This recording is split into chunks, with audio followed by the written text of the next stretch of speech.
بسم اللہ الرحمن الرحیم۔ السلام علیکم۔ عرب اردو 24 نیوز میں خوش آمدید۔ کویتی حکومت کی جانب سے ویکسین کا کورس مکمل کرنے والے غیر ملکیوں کے لیے 1 اگست سے سفری پابندی ختم کرنے کا اعلان کیا گیا ہے۔ بیرون ملک سفر کرنے والے کویتی شہریوں کے لیے لازمی ہوگا کہ وہ ویکسین کی دونوں خوراکیں لے چکے ہوں۔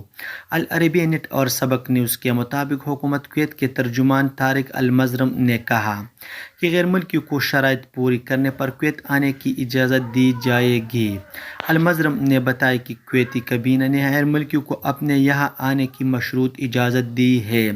شرط یہ ہے کہ کویت آنے والے غیر ملکی کویت میں منظور شدہ ویکسین کی دونوں خوراکیں لے چکے ہوں، جن میں فائزر، اسٹرازینکا اور موڈرنا کمپنیوں کی تیار کردہ ویکسین شامل ہے۔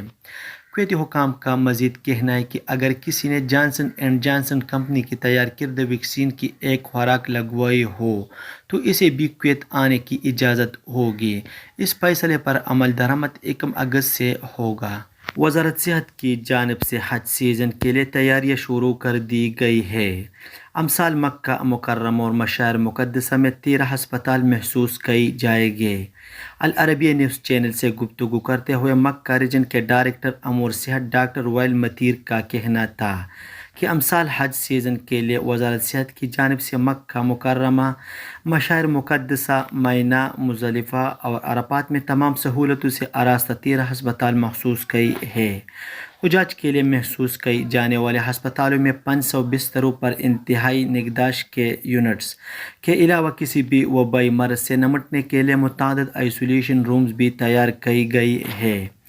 دوران حج طبی عملے کے حوالے سے ڈاکٹر وائل متیر نے کہا کہ حج آپریشن میں شریک ڈاکٹروں اور طبی عملے کی مستقل موجودگی کو یقینی بنانے کے لیے جامع حکمت عملی مرتب کی گئی ہے۔ حجاج کو پیش کی جانے والی خوراک کے حوالے سے ڈاکٹر متیر نے کہا کہ حجاج کو دی جانے والی خوراک مکمل طور پر محفوظ ہوگی، جسے محفوظ کچن میں تیار کیا جائے گا۔ تمام حجاج کو کھانا ان کے کمروں میں ہی پہنچایا جائے گا۔ سعودی عرب کے شہر حمص مسجد پر حوثیوں کا حملہ ناکام۔ عرب اتحاد برائے یمن کے ترجمان بریگیڈیئر ترکی المالکی نے کہا ہے کہ ایران کے حمایت یافتہ حوثی دہشت گردوں نے حمص مسجد پر بارود بردار ڈرون سے حملے کی کوشش کی تھی۔ سعودی عرب افواج کے فضائی دفاع نظام نے ڈرون کو ہدف تک پہنچنے سے قبل ہی تباہ کر دیا۔ العربیہ نیٹ کے مطابق عرب اتحاد کا کہنا ہے کہ شہری تنصیبات اور علاقوں پر حوثیوں کے جارحانہ حملوں کی کوششیں ناکام بنائی جا رہی ہیں۔ عرب اتحاد نے کہا کہ حوثیوں کے جارحانہ حملوں سے سول تنصیبات اور شہریوں کو بچانے کے لیے ضروری عسکری اقدامات کیے جائیں گے۔ یاد رہے کہ عرب اتحاد کی جانب سے پیر کو جاری بیان میں کہا گیا تھا کہ حمص مسجد پر حوثیوں نے بارود بردار ڈرون سے حملے کی جو کوشش کی تھی اسے ناکام بنا دیا گیا تھا۔ سعودی وزارت داخلہ نے ہم وطن کے قتل کا الزام ثابت ہو جانے پر ایک سعودی شہری کو جمعرات کو ریاض میں سزائے موت دے دی گئی۔ سعودی خبر رساں ایجنسی اسپیک کے مطابق وزارت داخلہ کی جانب سے جاری بیان میں کہا گیا تھا کہ سعودی شہری احمد بن مناجی بن علی نے اپنے ہم وطن عبداللہ بن محمد الشہرانی کو پیرنگ کر کے ہلاک کر دیا تھا۔ وزارت داخلہ کا کہنا ہے کہ سیکورٹی اہلکاروں نے قتل کے الزام میں مفرور شہری کو تلاش کر کے گرفتار کر لیا تھا۔ کیس فوجداری عدالت میں پیش کر دیا گیا، جہاں الزام ثابت ہونے پر عدالت نے اسے موت کی سزا سنا دی تھی۔ ابتدائی فیصلے پر اپیل کورٹ اور اس کے بعد سپریم کورٹ نے بھی سزائے موت کے ابتدائی فیصلے کی توثیق کر دی تھی۔ آخر میں ایوان شاہی نے عدالتی فیصلے پر عمل درآمد کا فرمان جاری کر دیا تھا۔ سعودی عرب میں ماہرین موسمیات نے کہا ہے کہ جمعے کو بیشتر علاقوں میں شدید گرمی پڑے گی، جبکہ جنوب مغرب کے بالائی علاقوں کا موسم معتدل رہے گا۔ طقس العرب ویب سائٹ کے مطابق جمعے کو مملکت کے جنوب مغرب اور مغربی علاقوں میں گرج چمک کے ساتھ کہیں موسلا دھار جبکہ کہیں ہلکی بارش کا امکان ہے۔ بارش کا سلسلہ دوپہر سے پہر تک جاری رہنے کی توقع ہے۔